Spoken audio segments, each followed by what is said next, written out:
ನಿರ್ದೇಶಕರು, ನಿರ್ಮಾಪಕರು. ಯಾಕಂದ್ರೆ ನೀವು ಸೆಲೆಕ್ಟ್ ಮಾಡಿರ್ತೀರಾ, ಅವ್ರು ಇನ್ವೆಸ್ಟ್ ಮಾಡಿರ್ತಾರೆ. ಯಾಕೆ ಬೇರೆ ಯಾವ ಕಲಾವಿದರು ಸಂಜು ವೆಟ್ಸ್ ಗೀತಾ ಪಾರ್ಟ್ 2 ನ ಪ್ರಚಾರ ಕಾರ್ಯಕ್ಕೆ ಬರ್ತಾ ಇಲ್ಲ? ರಚಿತಾರಾಮ್ ಅವ್ರನ್ನ ನಾವು ಒಂದು ಪ್ರೆಸ್ ಮೀಟ್, ಒಂದು ಈವೆಂಟ್ ಅಲ್ಲಿ ನೋಡಿದ್ವಿ ಬಿಟ್ರೆ ಬೇರೆ ಯಾವ್ದ್ರಲ್ಲೂ ಕಾಣಿಸಿಲ್ಲ. ಬೇರೆ ಯಾವ ಕಲಾವಿದರು ನಮ್ಗೆ ಕಾಣಿಸ್ತಾ ಇಲ್ಲ. ಬುಕ್ ಮೈ ಶೋ ಅಲ್ಲಿ 7-8 ಜನ ಇದ್ದಾರೆ.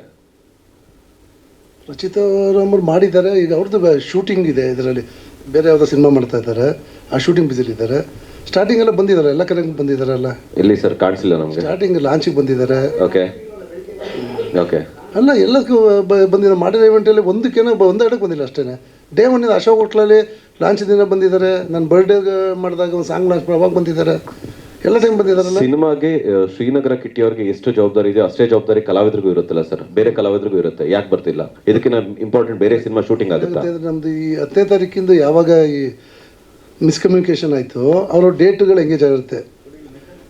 ಅವರು ಹೊರತಾಗಿ ಇನ್ನೊಂದಿಷ್ಟು ಜನ ಕಲಾವಿದರು ಶೂಟಿಂಗ್ ಅಲ್ಲಿ ಇರ್ತಾರೆ, ಹೊರಗಡೆ ಇರ್ತಾರೆ. ನಾವೀಗ 3 ಗಂಟೆ ಫಿಕ್ಸ್ ಮಾಡ್ಬಿಟ್ಟು ಬನ್ನಿ ಅಂತ ಕೇಳಿದ್ರೆ ಎಲ್ಲಿಂದ ಬರ್ತಾರೆ? ಅಲ್ಲ, ಇವತ್ತಿಂದ ಓಕೆ ಸರ್. ಇದಕ್ಕೂ ಮುಂಚೆ ಇಷ್ಟೊಂದು ಇವೆಂಟ್ ಆಯ್ತಲ್ಲ, ಮುಂಚೆ ಪ್ರಿಪೇರ್ ಆಗಿ ನೀವು ಹೇಳಿರ್ತೀರಾ. ಮುಂಚೆ 2-3 ದಿನದ ಮುಂಚೆನೆ ಪ್ರಿಪೇರ್ ಮಾಡಿ ಡಿಸೈಡ್ ಮಾಡಿ ಹೇಳಿರ್ತೀರಾ. ಇವತ್ತಿಂದ ಓಕೆ, ಬೇರೆ ಇನ್ನೆಲ್ಲ? ಈಗ ಪ್ರಶ್ನೆ ಕರೆಕ್ಟ್ ಆಗಿತ್ತು, ನೀವು ಉತ್ತರ ರಾಂಗಾತ್ ಮನುಷ್ಯನ್ ಕೇಳ್ತಾ ಇದ್ದೀವಿ. ಹೇಳ್ತೀನಿ ಕೇಳಿ.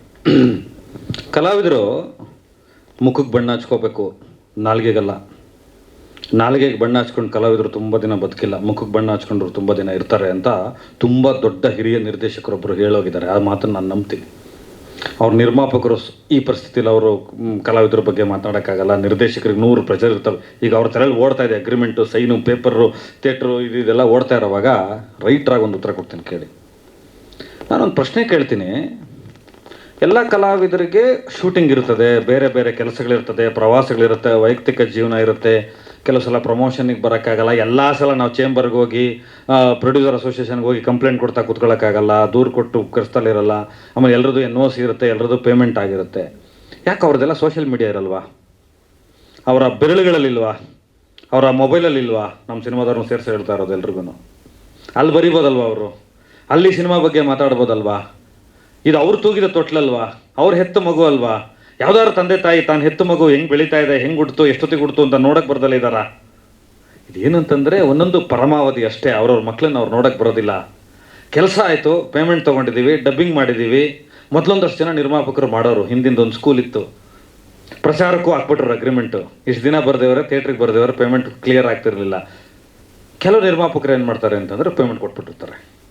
ಇದು ನಾಟ್ ಓನ್ಲಿ ಪೇಮೆಂಟ್ ಇಶ್ಯೂ ಅಂತಲ್ಲ, ಇದು ಹಣಕಾಸಲ್ಲ, ಇದು ಅವಶ್ಯಕತೆ ಅಲ್ಲ, ಅನಿವಾರ್ಯದ ಇಶ್ಯೂ. ಇದು ತನ್ನ ಸಿನಿಮಾನ, ತನ್ನ ಮಗುವನ್ನು ತಾನು ಪ್ರೀತಿಸಬೇಕು. ಯಾವುದೇ ಸಿನಿಮಾದ ಕಲಾವಿದರಾಗಿರಲಿ. ಈ ಪ್ರಶ್ನೆಯನ್ನು ಸಾಮಾನ್ಯವಾಗಿ ಜನರಲ್ ಆಗಿ ತಗೊಳ್ಳೋಣ. ಒಂದು ಸಿನಿಮಾಗೆ ಅಂತ ಸೀಮಿತಗೊಳಿಸ್ಕೊಳ್ಳೋದು ಬೇಡ. ಅವ್ರವ್ರ ಸೋಷಿಯಲ್ ಮೀಡಿಯಾ ಇದೆ, ಅವ್ರವ್ರ ಡಿಜಿಟಲ್ ಮೀಡಿಯಾ ಇದೆ, ಅವ್ರವ್ರದ್ದೇ ಆದಂಥ ಮಾಧ್ಯಮಗಳಿದ್ದಾವೆ, ಅವ್ರವ್ರದ್ದೇ ಆದಂಥ PR ಸೆಕ್ಷನ್ಗಳಿದೆ. ವಿಡಿಯೋಗಳು ಮಾಡಿಬಿಡ್ಬೋದು, ಬೇರೆ ತುಂಬ ವಿಚಾರಗಳಲ್ಲಿ ಪ್ರಚಾರ ಮಾಡ್ಬೋದು. ಅದಕ್ಕೆ ಉದಾಹರಣೆ ಯಾರು ಗೊತ್ತೇನ್ರಿ? ಕರುನಾಡ ಚಕ್ರವರ್ತಿ ಡಾಕ್ಟರ್ ಶಿವರಾಜ್ಕುಮಾರ್. ಇವತ್ತು ನಾವೆಲ್ಲ ಒಂದು ಕ್ಲಾಪ್ ಹೊಡಿಬೇಕು. ಅವ್ರು ಯಾವ ಸ್ಥಿತಿಲಿದ್ದಾರೆ, ಎಲ್ಲಿದ್ದಾರೆ ಅವರು? ಅವ್ರು ಅಮೇರಿಕಾದಲ್ಲಿದ್ದಾರೆ, ಟ್ರೀಟ್ಮೆಂಟಲ್ಲಿದ್ದಾರೆ. ಅವ್ರು ಅಲ್ಲಿಂದ 45 ಸಿನಿಮಾಗೆ ಪಬ್ಲಿಸಿಟಿ ಮಾಡ್ತಾರೆ ಅವ್ರ ಸಿನಿಮಾಗೆ. ಅದಕ್ಕೆ ಅವ್ರನ್ನ ದೊಡ್ಡವರು ಅನ್ನೋದು. ಅವ್ರು ಯಾಕೆ ದೊಡ್ಡವರಾದರು ಅಂತಂದರೆ, ಅಲ್ಲಿದ್ದರೂ ಕೂಡ 100 ನೋವುಗಳಿದ್ರೂ ಕೂಡ ತನ್ನ ಸಿನಿಮಾ ಬರ್ತಾ ಇದೆ ಹೇಳುವಂಥ ಬದ್ಧತೆ, ಕಮಿಟ್ಮೆಂಟು, ತನ್ನ ಪ್ರೀತಿನ ಇಟ್ಕೊಂಡಿದ್ದಕ್ಕೆ ಅವರನ್ನು ಜನ ಹಂಗೆ ಕರೀತಾರೆ. ಅವರು ಜನಮಾನಸದಲ್ಲಿ ಉಳಿದಿದ್ದಾರೆ. ಬಾಕಿ ಕಲಾವಿದರು ಯಾಕೆ ಆಗಿಲ್ಲ ಅಂತಂದರೆ ಇದೇ ಕಾರಣಕ್ಕೆ. ನಾನು ಈಗಲೂ ರಿಕ್ವೆಸ್ಟ್ ಮಾಡ್ಕೊತೀನಿ, ನಮ್ಮ ಸಿನಿಮಾ ಕಲಾವಿದರಿಂದ ಬೇರೆ ಎಲ್ಲ ಸಿನಿಮಾದವ್ರಿಗೂ ಹೇಳ್ತೀನಿ, ನೀವೊಂದು ಸಿನಿಮಾದಲ್ಲಿ ಬಣ್ಣ ಹಚ್ಚಿದ್ದೀರಾ ಅಂದರೆ ಆ ಸಿನಿಮಾದ ಕುರಿತಂತೆ ನಾಲ್ಗೆಗೆ ಬಣ್ಣ ಹಚ್ಚಬೇಡಿ, ಮುಖಕ್ಕೆ ಮಾತ್ರ ಬಣ್ಣ ಹಚ್ಚಿ. ಕಲಾವಿದರಾಗಿ ನೀವು ದೊಡ್ಡದಾಗಿ ಬೆಳಿಬೇಕು. ಕಲಾವಿದರು ದೇವ್ರ ಸಮಾನ. ಯಾವ ಪಾತ್ರ ಬೇಕಾದ್ರೂ ಮಾಡ್ಬೋದು ಕಲಾವಿದರು. ತೆರೆ ಮೇಲೆ ಅವನು ದೇವರು. ಕಲಾವಿದನಿಗೆ ಅಷ್ಟು ದೊಡ್ಡ ಸ್ಥಾನ ಇದೆ. ಟೆಕ್ನಿಷಿಯನ್ಸ್ ಇರ್ಬೋದು, ಇನ್ನೊಬ್ರು ಇರ್ಬೋದು, ಏನೇ ವೈಮನಸ್ಸು ಇರ್ಬೋದು ತಂಡದ ಜೊತೆ. ಒಂದು ಸಿನಿಮಾ ಹೋರಾಟ ಮಾಡ್ತಾ ಇದೆ ಅಂದರೆ ಒಂದು ಮಗು ಹುಟ್ಟಿಸಿದಷ್ಟೇ ಕಷ್ಟ. ಇವತ್ತು ಗರ್ಭಪಾತಗಳ ಸಂಖ್ಯೆ ಹೆಚ್ಚಿರುವಾಗ ಮಕ್ಕಳ ಜನನ ಸಂಖ್ಯೆಯನ್ನು ಎಣಿಸಲು ಯಮಧರ್ಮರಾಯ ಬರುವುದಿಲ್ಲ ಅಂತ ಒಂದು ಮಾತಿದೆ. ಚಿತ್ರಗುಪ್ತ ಮಾತ್ರ ಬರ್ತಾನೆ ಅಂತ. ನೀನು ಪ್ರತಿ ಸಿನಿಮಾಗೆ ಚಿತ್ರಗುಪ್ತ ಆಗಬೇಕೇ ವಿನಃ ನಿಂದೇ ಸಿನಿಮಾಗೆ ನೀನು ಯಮಧರ್ಮರಾಯ ಆಗಬಾರ್ದು. This considers. ಈ ಸ್ಟೇಟ್ಮೆಂಟು ಎಲ್ಲ ಸಿನಿಮಾದ ಎಲ್ಲ ಕಲಾವಿದರಿಗೂ ಅಪ್ಲೈ ಆಗುತ್ತೆ. ದಯವಿಟ್ಟು ಬೆಳಗ್ಗೆ ಎದ್ದ ತಕ್ಷಣ ಶಿವಣ್ಣನಂತ ಹಿರಿಯ ಕಲಾವಿದರನ್ನ, ನಮ್ಮ ಅಣ್ಣನಂತ ಹಿರಿಯ ಕಲಾವಿದರನ್ನ, ಡಾಕ್ಟರ್ ರಾಜ್ಕುಮಾರ್ ಅವ್ರನ್ನ, ಇವ್ರನ್ನೆಲ್ಲ ಒಂದ್ಸಲ ಅವ್ರ ಫೋಟೋ ನೋಡ್ಕೊಳ್ಳಿ, ಗೊತ್ತಾಗುತ್ತೆ ಸಿನಿಮಾದ ಬೆಲೆ ಏನು ಅಂತ.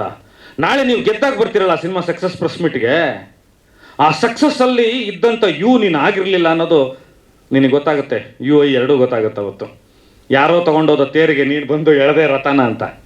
ದಯವಿಟ್ಟು ಶಿವಣ್ಣ ಅಂತ ದೊಡ್ಡ ದೊಡ್ಡ ಕಲಾವಿದರನ್ನ ಮಾರ್ಗದರ್ಶನವಾಗಿ ಇಟ್ಕೊಳ್ಳಿ. ನಿಮ್ಮ ಸೋಷಿಯಲ್ ಮೀಡಿಯಾದಲ್ಲಾರು ಹೇಳೋದಕ್ಕೆ ಶುರುವಾಗಿ ನಿಮ್ಮ ಸಿನಿಮಾ ಬಗ್ಗೆ ನೀವೇ ಮೂಕರಾದರೆ ನಿಮಗೆ ಬೆಲೆ ಇರಲ್ಲ.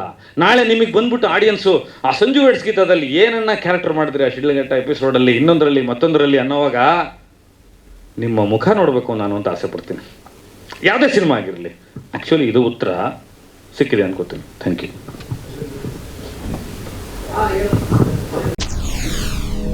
SS TV ಸಿನಿಮಾ ಜಗತ್ತಿನ ಕ್ಷಣ ಕ್ಷಣದ ಸುದ್ದಿಯೊಂದಿಗೆ.